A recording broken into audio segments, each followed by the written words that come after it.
स्वागत है आपका आपके अपने YouTube चैनल भाषा की बात में। आज का पाठ है पाठ 7 सूर्यकांत त्रिपाठी निराला जी द्वारा लिखित बादल राग। कवि सूर्यकांत त्रिपाठी निराला आधुनिक हिंदी साहित्य के छायावाद के प्रमुख स्तंभ माने जाते हैं। स्तंभ मतलब पिलर। छायावाद युगीन कवियों में महाप्राण निराला जी सदैव अनूठे रहे और हिंदी साहित्य में इनकी प्रतिभा निराली है और ये वास्तव में संघर्षशील प्राणी थे।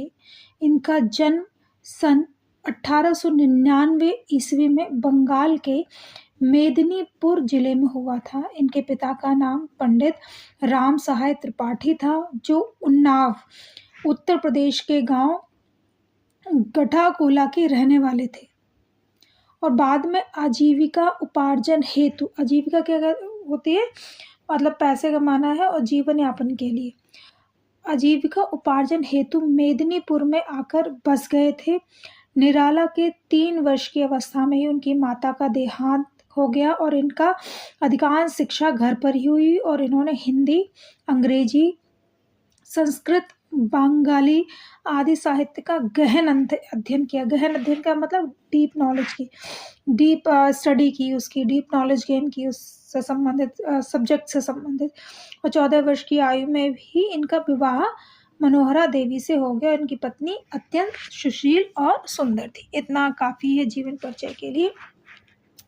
जो कविता है, कविता की तरफ चलते हैं हम। कविता क्या कहती है, यहाँ आपको स्क्रीन पे दिखाई दे रहा होगा। ये हैंड रिटन है और कुछ शब्दार्थ भी इनके लिखे हुए हैं आप लोगों की कन्वीनियंट के लिए। अब कविता क्या है, सूर्यकांत त्रिपाठी बादल राग कविता में क्या लिखते हैं।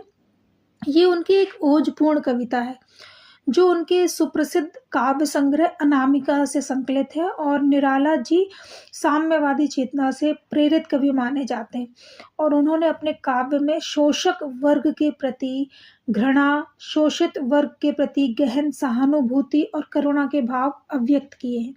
और इस कविता में कवि ने बादल को क्रांति और विप्लव का प्रतीक माना है, उनका आह्वान किया है और किसान और जन सामान्य की आकांक्षा बादल को नव निर्माण के राग के रूप में पुकार रही है।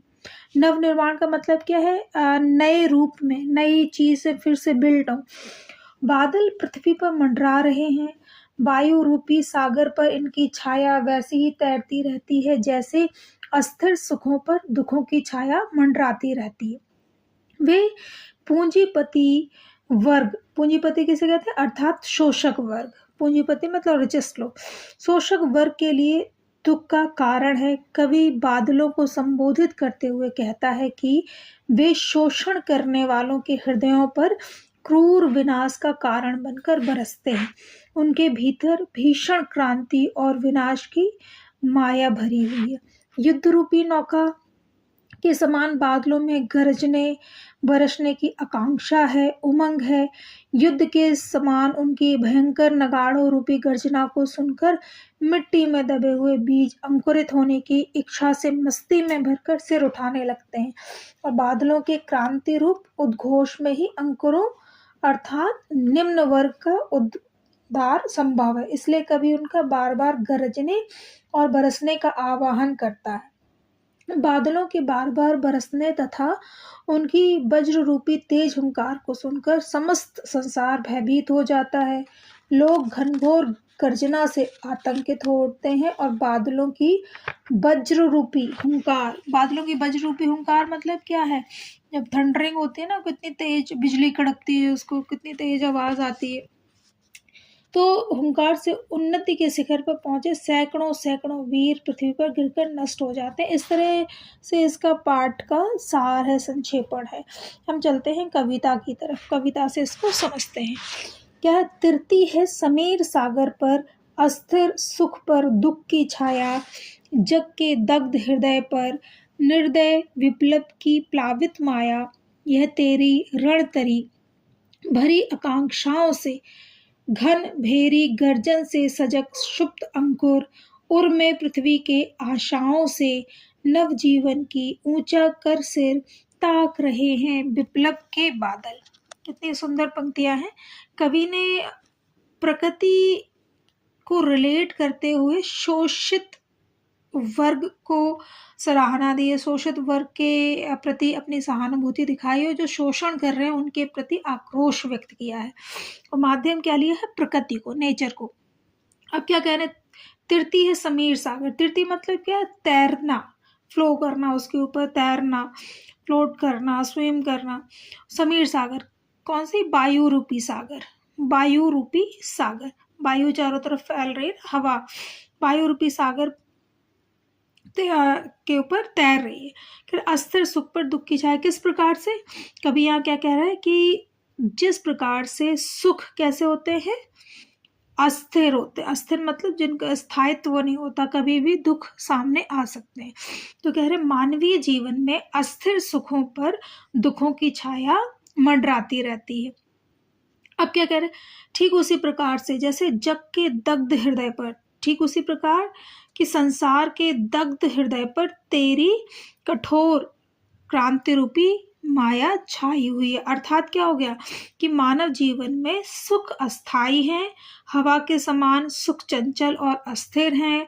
जीवन में सुखों पर सदैव दुख रूपी बादल मंडराते रहते हैं और मानव जीवन में सुख दुख की छाया का आवागमन चलता रहता है। वे कभी भी स्थिर नहीं रहते, स्टेबल नहीं रहते, क्योंकि आपने भी देखा कभी भी दुख हमेशा नहीं रहते। एक दिन कड़ी मेहनत करके सुख उपार्जन किए जा सकते हैं और सुख कभी कभी दुख में भी परिवर्तित हो जाते हैं। अब क्या कह रहे हैं? यह निर्दय विप्लव की प्लावित माया, कह रहे संसार के दुखी से दुखी और जलते हुए हृदय पर कठोर क्रांति की माया वही जो है वो विस्तार फैला हुआ है। जैसे क्रांति संसार के शोषण और दुखों को समाप्त कर सुख और अमन के वातावरण की सृष्टि कर देती है, उसी प्रकार क्रांति का प्रतीक बादल। बादल किसका प्रतीक है? क्रांति का प्रतीक। कह रहे निर्दय विप्लव की प्लावित माया। प्लावित मतलब क्या हो? भरी हुई, फैली हुई। विप्लव मतलब क्या है? क्रांति। क्रांति मतलब क्या? जैसे प्रोटेस्ट जिसको कहते हैं। कह रहे बादल गर्मियों की प्रचंड गर्मी से परेशान और दुखी संसार को नवजीवन, सुख और आनंद का संदेश देने आता है। कभी कहता है कि हे क्रांति, क्रांति मतलब विप्लव के बादल, हे क्रांति के दूत बादल, जैसे युद्ध की नौका अनेक हथियारों और युद्ध सामग्री से भरी हुई होती है। क्या लिखा ना? यह तेरी रणतरी। रणतरी का मतलब क्या है? युद्ध रूपी नौका, युद्ध सामग्री से भरी हुई होती है, उसी तरह तुझ में भी जन सामान्य की इच्छाएं भरी हुई हैं। अब भरी आकांक्षाओं से, कौन किसकी आकांक्षाएं किसकी होती है? मनुष्यों की होती है। तो जन सामान्य की आकांक्षाएं होती हैं, उनकी इच्छाएं होती। कह रहे घन तेरी गर्जन से सजग शुप्त अंकुर। कह रहे शोषित वर्ग के सामान्य लोग अपने मन में अनेक इच्छाएं लेकर तुम्हारी क्रांति के आने की प्रतीक्षा कर रहे हैं। जिस प्रकार युद्ध भूमि में युद्ध के नगाड़ों की ओजपूर्ण आवाज को सुनकर सोए हुए सैनिक जागृत हो जाते हैं और युद्ध लड़ने के लिए तैनात हो जाते हैं, उसी प्रकार के क्रांतिदूत बादल तेरी अत्यधिक घनघोर गर्जना को सुनकर पृथ्वी के बक्षा स्थल पर सोए हुए, पृथ्वी के बक्षा स्थल मतलब क्या? मिट्टी में जिस प्रकार से सोए हुए अंकुर सजग हो उठते हैं, वे नवजीवन की आशाएं लेकर अपना सिर ऊंचा करके तेरी ओर सहायता की उम्मीद नजरों से बार बार देखते हैं। भाव यह है, यहाँ पे क्या भाव है कि जिस प्रकार पृथ्वी की सतह पर छिपे अंकुरों की आशा होती है, मतलब अगर पृथ्वी में मिट्टी में कोई बीज बोया जाता है, उसमें वाटरिंग की जाती है, पानी डाला जाता है, तो वो अंकुरण का रूप ले लेते हैं, वो पृथ्वी के बाहर आ जाते हैं। तो यहाँ पर नेचर के साथ रिलेट किया है मनुष्यों को कि बादलों से वर्षा होगी और वे उसके भीतर उसके पानी का पान करके खिलकर बढ़कर हरे भरे होकर लहला उठेंगे। उसी प्रकार क्रांति के प्रतीक बादल से शोषित वर्ग में भी ऐसी ही नवजीवन की आशा का संचार होने लगता है। उन्हें विश्वास हो जाता है कि क्रांति आने से सदियों से पीड़ित दलित जीवन स्वतंत्र हो जाएगा और वे भी समाज में सुखपूर्वक जीवन जी सकेंगे तथा अपने जीवन को प्रगति पथ की ओर अग्रसर कर सकेंगे, है ना। नवजीवन की ऊंचा कर सिर ताक रहे हैं विप्लव के बादल। कहाँ ताक रहे हैं? यहाँ विप्लव क्रांति के बादलों की तरफ कौन ताक रहा है? जो मजदूर वर्ग है, जो दलित वर्ग है। क्योंकि जब आप पुराना इतिहास उठाकर देखो, जो साहूकार होते थे, जमींदार होते थे, वो दलित वर्गों पर, मजदूर वर्गों पर बहुत ही बुरा उनके साथ सलूक किया जाता था। इसका डॉक्टर भीमराव अम्बेडकर की स्टोरी उसमें आपने देखा है। बहुत सारी ऐसी स्टोरीज हैं, जैसे जमींदार का कुआं स्टोरी बचपन में पढ़ी होगी आपने, उसमें भी उन चीज़ों को देखा। प्रेमचंद ने ये बात उठाई।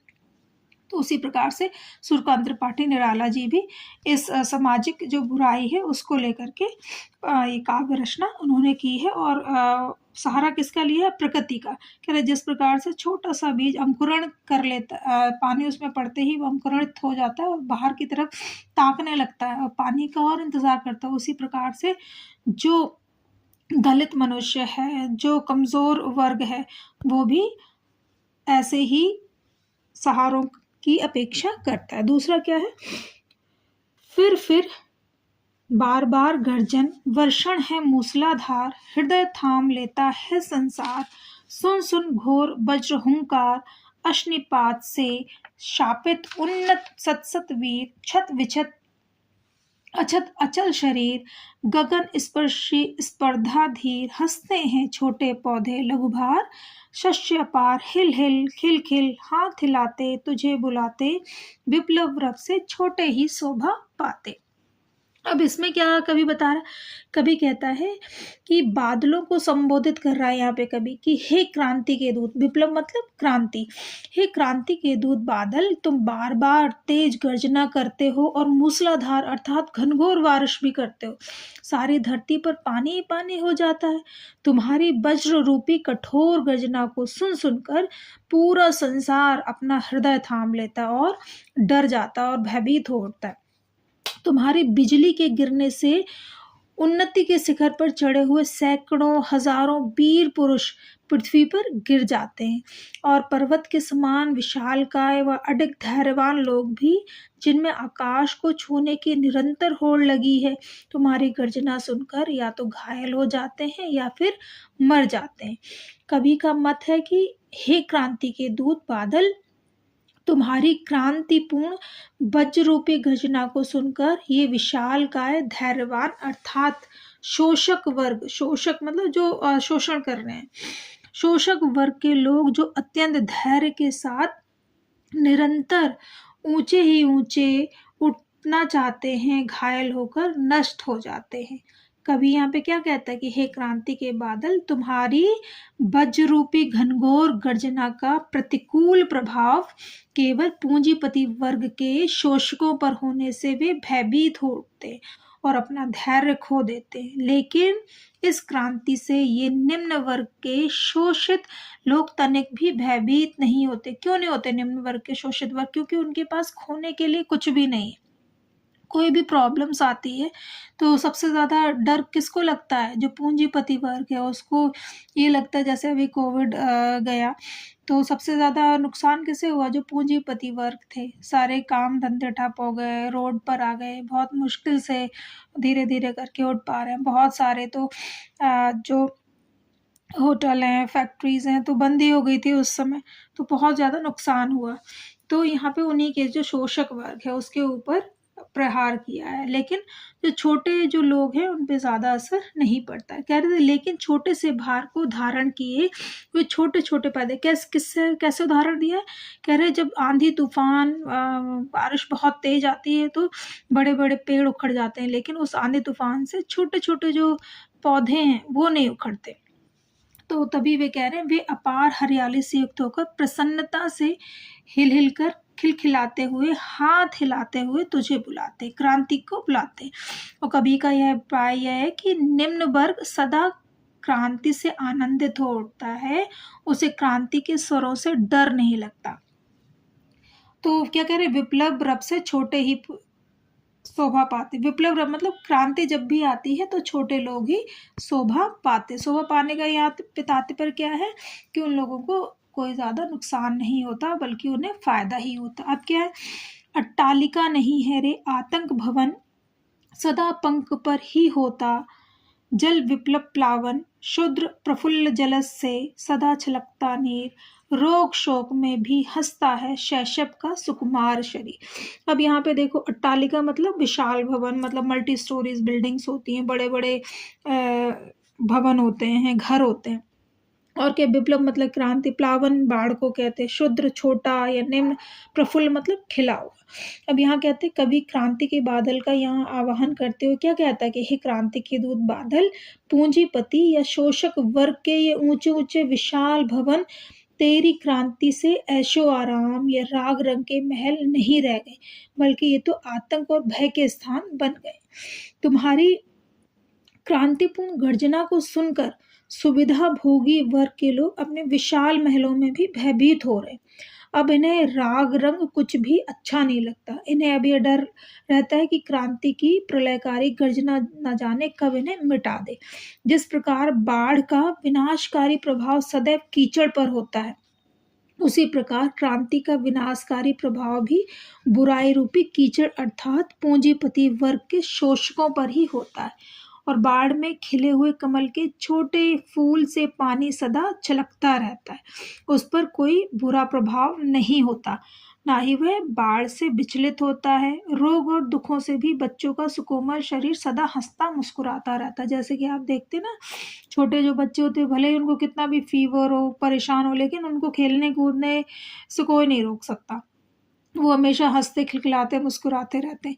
ठीक ऐसे ही विनाशकारी क्रांति आ जाने पर सर्वहारा वर्ग के लोग भी हंसते मुस्कुराते रहते, मतलब दलित वर्ग, निम्न वर्ग। तो क्रांति का उनके जीवन पर कोई विनाशकारी प्रभाव नहीं होता, क्योंकि खोने के लिए कुछ भी नहीं उनके पास। तो क्रांति से पूंजीपति शोषक ही भयभीत हो उठते हैं, क्योंकि उन्हें सदैव अपने साम्राज्य के नष्ट होने का खतरा बना रहता है। सर्वहारा या शोषित वर्ग उससे तनिक भी भयभीत नहीं होते, वे तो आनंदित होते हैं। ठीक है, इस कविता का इन पंक्तियों का सार ये। अब लास्ट है, रुद्र कोश है शुद्ध तोष, अग्ना अग से लिपटे भी, आतंक अंक पर कांप रहे हैं धनी वज्र गर्जन से बादल, शस्त्र नयन मुख ढांप रहे हैं, जीर्ण बाहु है छीण शरीर, तुझे बुलाता कृषक अधीर, ए विप्लव के वीर, चूस लिया है उसका सार, हाड़ मात्र ही है आधार, हे जीवन के पारावार। जीवन के पारावार किसे कहा गया? पानी से भरे हुए बादलों को कहा गया। रुद्र का मतलब क्या हो गया? रुका हुआ। कोश मतलब होता है खजाना। अंगना मतलब सुंदर अंगों वाली स्त्री। यहाँ पे अंगना मतलब आंगन से नहीं है, अंग मतलब गोद, और यहाँ अंग मतलब डिजिट नहीं, अंग मतलब गोद। तोष संतोष को कहते हैं। क्षीण मतलब असक्त हो जाना, जीर्ण शीर्ण हो जाना। पारावार जीवन प्रदान करने वाला। तो इन पंक्तियों में कवि क्या कहता है? कवि यहाँ भी क्रांति के प्रतीक बादलों को संबोधित करते हुए कहता है कि हे क्रांति के दूत बादल, पूंजीपति एवं शोषक वर्ग ने निम्न एवं निर्धन लोगों का शोषण करके अपने खजाने भर लिए हैं। उन्होंने गरीबों के धन एवं उनकी संपदा पर अपना अधिकार कर लिया है, लेकिन अभी भी धन इकट्ठा करने की उनकी इच्छा समाप्त नहीं हुई है। यहाँ लिखा है ना, रुद्र कोश है शुद्ध तोष, अंग से लिपटे, मतलब उनकी चीजें समाप्ति नहीं हो रही, उनकी लालसा और लालच और बढ़ता जा रहा है। खजाने भरे होने पर भी धनी लोगों को संतोष नहीं, अर्थात इनकी इच्छाएं दिन प्रतिदिन बढ़ती ही जाती है। इस पर निम्न वर्ग क्रांति कर उठा है। कभी कहता है कि हे क्रांति के दूत बादल, तेरी क्रांति की वज्र रूपी घनघोर गर्जना को सुनकर ये पूंजीपति वर्ग के लोग अपनी प्रेमिकाओं के अंगों से लिपटे रहने पर भी भय से कांप रहे, लेकिन अंगना अंग से लिपटे भी। तो निर्धन वर्ग की क्रांति के विद्रोह को देखकर अब धनिक लोग इतने भयभीत हो गए हैं कि उन्हें अपनी प्रेमिकाओं की गोद में भी भय लगता है। इस प्रकार ये शोषक वर्ग के लोग बादलों की वज्र रूपी हुंकार को सुनकर तथा उससे डर कर अपनी आंखें और मुंह ढांक रहे हैं। वे अपने को कहीं छुपाने का प्रयास कर रहे हैं। कवि कहता है कि हे क्रांति के वीर बादल, ये शक्तिहीन और व्याकुल किसान तेरा आवाहन कर रहा है, अर्थात तुझे सहायता हेतु पुकार रहा है, जिसकी भुजाएं पूंजीपति वर्ग के शोषण के कारण जर्जर हो चुकी। लिखा ना, जीर्ण बाहु है क्षीण शरीर, और उसका सारा खून पूंजीपतियों ने चूस लिया है। हे विप्लव के वीर, चूस लिया है उसका सार, और इसलिए अब उसका शरीर निर्बल हो गया है। पूंजीपति वर्ग के लोगों ने इस किसान का समस्त जीवन का रक्त रूपी सार चूस लिया और वह अब ढांचा मात्र शेष रह गया है। कभी कहता है कि हे जीवन के पारावार, तुम इन्हें नवजीवन प्रदान करने वाले हो, अर्थात तुम ही इन्हें शोषक वर्ग के अत्याचार से मुक्त करके नया जीवन दे सकते हो। मतलब प्रकृति, बार बार यही कह रही हूँ कि प्रकृति का सहारा लेकर के कवि ने प्रहार किया है शोषक वर्ग के ऊपर, जो कि शोषण कर रहा है। और क्या चीज़ बताई है कि जब जो निम्न वर्ग है, जो दलित वर्ग है, जब आंदोलन करता है, प्रोटेस्ट करता है, तो इस तरह के अमीर वर्ग डर के मारे अपने घरों में छुप जाते हैं। और फायदा किसे होता है? इन्हीं शोषित वर्ग को होता है अगर वो जीत जाते। कुछ प्रश्नोत्तरी है, बहुत लॉन्ग वीडियो हो गया। कि कृषक अधीर होकर बादल को क्यों बुलाता है? बादल राग कविता के आधार पर लिखिए। बहुत सारे और अथवा करके दिए हुए। तो बादल राग कविता में कृषक बादलों का आह्वान इसलिए कर रहा है क्योंकि बादल वर्षा के रूप में उनके सूखे खेतों में हरियाली लाने वाले, तथा वह चाहता है कि क्रांति तथा पूंजीपतियों का विनाश हो। वह बादल को क्रांति का प्रतीक मानकर उसका आवाहन कर रहा है। अब विप्लव रब से छोटे ही शोभा पाते पंक्ति में विप्लव रब से क्या तात्पर्य है? विप्लव राग का तात्पर्य बता दिया मैंने आपको। क्रांति, सामाजिक क्रांति परिवर्तन के लिए होती है। ऐसे परिवर्तन समाज के कमजोर, वंचित तथा शोषण के शिकार लोगों को नई दिशा देने में सक्षम होते हैं। और छोटे ही हैं, शोभा पाते इसलिए कहा गया है क्योंकि क्रांति से समाज के पिछड़े लोगों को ही आगे बढ़ने का अवसर मिलता है। बादल राग कविता में अट्टालिकाओं को आतंक भवन क्यों कहा गया? कह रहे बादल राग कविता में कवि निराला ने अट्टालिकाओं, महलों या बड़े बड़े घर, विला, इनको आतंक भवन इसलिए कहा है क्योंकि समाज का प्रभुत्वशाली पूंजीपति वर्ग इनमें निवास करता है और अट्टालिकाओं में निवास करने वाला यह वर्ग हमेशा क्रांति के भय से सशंकित रहता है। उसका भय, उसकी आशंका इस अट्टालिका महल को अट्टालिका नहीं रहने देते बल्कि आतंक भवन बना देते। इस वर्ग का अस्तित्व शोषण तथा दमन में निहित, इसलिए जब शोषक वर्ग क्रांति की बात सुनता है तो उसके अंदर आतंक भर जाता है, जैसे कि ये सदियों से ही चला आ रहा।